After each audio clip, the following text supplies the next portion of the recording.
Welcome back on Study with Ravi. We are going to start exercise 7.2 of factorization, question number 1. So beta, first of all you have to remember that this complete exercise is based on the quadratic polynomial.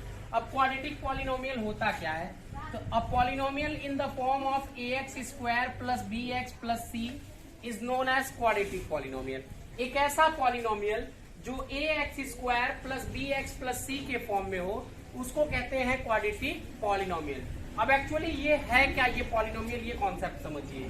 तो इसमें क्या, ये जो a b और c है ये तीनों real numbers होंगे, यानी कोई नंबर होगा, ठीक है.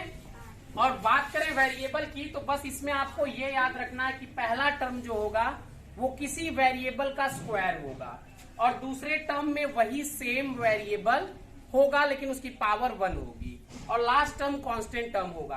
तो ऐसे पॉलिनोमियल को क्वाड्रेटिक पॉलिनोमियल कहते हैं. और जैसा हम लोगों ने पहले भी डिस्कशन कर लिया है, पहले भी हम लोग ऑलरेडी डिस्कस कर चुके हैं कि जो क्वाड्रेटिक पॉलिनोमियल होता है उसको फैक्टराइज कैसे करते हैं. तो ये जो कोफिशिएंट ऑफ एक्स होता है या कोफिशिएंट ऑफ मिडिल टर्म होता है, जैसे यहाँ पे बी है तो इस बी के दो टुकड़े करेंगे, इस बी के दो टुकड़े करेंगे ऐसे कि वो जोड़ने पे b के बराबर आ जाए और उन दोनों का प्रोडक्ट ac के बराबर हो जाए, a इंटू सी के बराबर आ जाए.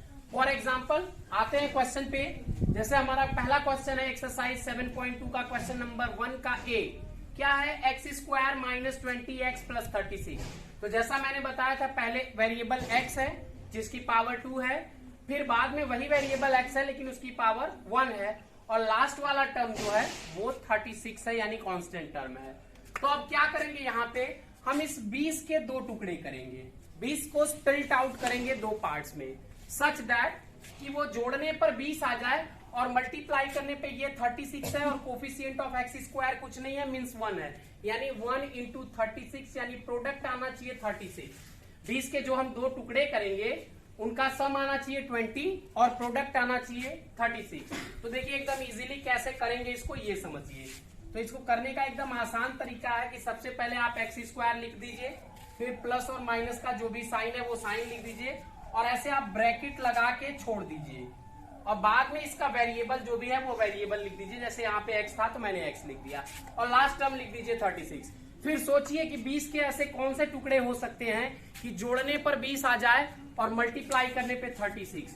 तो एकदम इजीली आप फाइंड आउट कर लोगे कि 18 प्लस 2. थोड़ा सा यहीं पे दिमाग लगाना है और आपको याद रखना कि ये जो आपका कांस्टेंट टर्म होता है उसी के फैक्टर्स में से कोई दो नंबर ऐसे मिलेंगे जिनका सम और प्रोडक्ट दोनों चीज सेटिस्फाइड करेगा. तो 18 में अगर आप 2 ऐड करोगे तो 20 हो जाएगा और 18 2 जा 36 हो जाएगा. अब इस ब्रैकेट को जब आप ब्रेक करोगे तो इस माइनस का साइन और ये जो वेरिएबल x है इन दोनों का मल्टीप्लाई इन दोनों टर्म्स में होगा.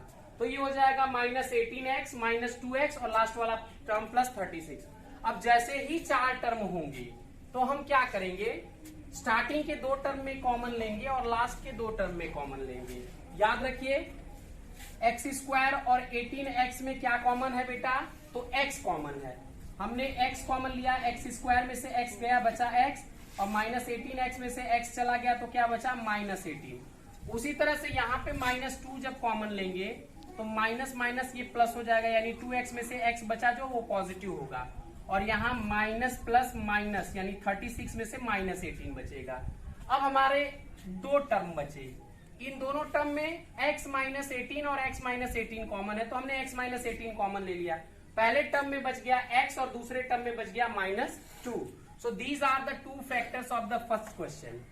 उसी तरह से क्वेश्चन ई की बात करें, क्वेश्चन ई थोड़ा सा इंपॉर्टेंट किस लिए है ये आप समझिए कि क्वेश्चन नंबर ई की बात करें तो ये भी क्वाड्रेटिक पॉलिनोमियल है, a square minus 5a minus 24. ये इंपॉर्टेंट इसलिए है कि बेटा जब भी आपका कांस्टेंट टर्म नेगेटिव हो, जैसे यहाँ पे 36 पॉजिटिव था और यहाँ माइनस 24 है यानी जो कांस्टेंट टर्म है वो नेगेटिव हो, तो आपको एक चीज दिमाग में अपने एकदम सेट कर लेनी है कि जब भी कांस्टेंट टर्म पॉजिटिव होगा तो जब मिडिल टर्म का स्प्लिटेशन करेंगे तो जो मिडिल टर्म है या मिडिल टर्म का जो कोफिशिएंट है उससे दो छोटे नंबर्स का सम वहां पे होगा. जैसे यहाँ पे 20 था तो 18 प्लस 2 हुआ था और जैसे ही आपका कांस्टेंट टर्म नेगेटिव आएगा तो इससे बड़ा नंबर लेके उसमें से माइनस करेंगे। मीन्स यहाँ पे 5 है तो 5 से बड़ा कोई नंबर लेंगे और उसमें से माइनस करके 5 लाएंगे, यानी 8 - 3 हो जाएगा। तो याद रखिएगा, जब भी कांस्टेंट टर्म होगा तो मिडिल टर्म के स्प्लिटेशन के टाइम जो कोफिशिएंट ऑफ एक्स है उससे बड़ा नंबर लेके उसमें से एक छोटा नंबर माइनस करेंगे। तो हमने क्या किया, 5 से बड़ा नंबर लिया, जबकि यहाँ पे 20 था तो हमने 20 से दोनों छोटे नंबर लेके सम किया था। और यहाँ पे हमने क्या किया, 5 से बड़ा नंबर 8 लिया और 8 में से 3 माइनस किया। तो डेफिनेटली आप 8 में से 3 माइनस करोगे तो 5 आ जाएगा और 8 3 जा 24 -24 के बराबर आ जाएगा। ओके, अब वही बात इस माइनस का और इस a का दोनों का मल्टीप्लाई इसमें होगा तो आपको मिलेगा a² - 8a और ये हो जाएगा +3a, क्योंकि माइनस इंटू माइनस ये हो जाएगा +3a -24। अब इन दोनों में कॉमन और इन दोनों में कॉमन, इन दोनों में क्या कॉमन आएगा, इन दोनों में a कॉमन आएगा तो a - 8 बच गया। यहाँ पे आपने +3 कॉमन लिया तो a - 8 फिर बच गया। अब इसमें और इसमें आप देखो सीधे a - 8 और a - 8 कॉमन है, a - 8 इज कॉमन लिया, a - 8 को आपने कॉमन लिया तो यहाँ पे बच गया a और यहाँ बच गया +3। तो a - 8 and a + 3 are the factors of this term. अब लास्ट और जो इंपॉर्टेंट क्वेश्चन है इस एक्सरसाइज का वो ये है कि question number f of the question 1, m² - 8mn - 48n²। तो बेटा ये देखने में तो a + b का होल स्क्वायर या a - b के होल स्क्वायर में सेट होने जैसा लग रहा है, बट वो है नहीं। और एक्चुअल में ये क्वाड्रेटिक पॉलिनोमियल भी नहीं है, एक्चुअल में ये क्वाड्रेटिक पॉलिनोमियल भी नहीं है। लेकिन हाँ एक चीज है कि ये क्वाड्रेटिक पॉलिनोमियल वाले मेथड से फैक्टराइज हो जाएगा। अब कैसे होगा, तो यहाँ पे ये जो लास्ट में जो कांस्टेंट टर्म होना चाहिए वो यहाँ पे कांस्टेंट नहीं है, इसमें भी वेरिएबल को इंक्लूड कर दिया है।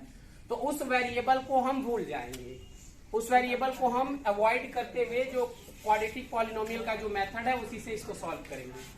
तो क्या हो गया, ये देखिए -48 है, नेगेटिव मैंने बताया था अभी जस्ट यहाँ पे कि अगर कांस्टेंट टर्म या लास्ट टर्म नेगेटिव है तो इससे बड़ा नंबर लेके माइनस करेंगे। तो वही अगर हम 12 - 4 करेंगे तो 8 आ जाएगा एंड 12 इंटू -4 -48 आ जाएगा। तो हमने किया वैसे ही। अब हमें मिला m² - 12mn + 4mn - 48। अब फिर वही इन दोनों में कॉमन और इन दोनों में कॉमन, तो m कॉमन मिला m - 12n, यहाँ पे +4 कॉमन n कॉमन मिला तो m - 12n। अब हम देखें अगर इस पे तो यहाँ और यहाँ तो m - 12n कॉमन है, यहाँ बच गया m और यहाँ बच गया +4n, तो ये दोनों इसके फैक्टर्स हैं। अब बेटा ये पूरी की पूरी एक्सरसाइज क्वाड्रेटिक पॉलिनोमियल पे बेस्ड है। बाकी के क्वेश्चन आप इसी की हेल्प से इसी पैटर्न को फॉलो करते हुए सॉल्व कर सकते हो। अगर कोई क्वेश्चन आप नहीं कर पाते हो तो आप कमेंट करना, मैं उस क्वेश्चन पे भी वीडियो बनाऊंगा। मेरे चैनल को सब्सक्राइब करिए, अपने दोस्तों के साथ शेयर करिए, नोटिफिकेशन बेल को ऑन करिए और वीडियो कैसा लगा ये कमेंट में जरूर लिखिए। Thanks for watching.